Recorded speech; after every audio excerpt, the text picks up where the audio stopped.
just get some, these ice cream sandwiches that they call them, or ice cream cookies. These ones are cookies and cream, hence the name of the video. Get 3 of them, put them together,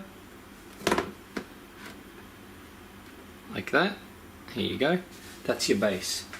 Now get some sort of topping or syrup, whatever flavour you like. I'm just using, for this one, strawberry. This is just so they stick together, so just put as much or as little on as you wish. Place that one on there like that. That one like that. Next layer, I'm putting on caramel, so strawberry caramel. You can put chocolate or mint, whatever you like, whatever you think's going to go with this.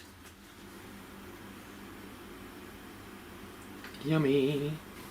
Now we frost it, so we just get frosting and put it all over it. This will seal it.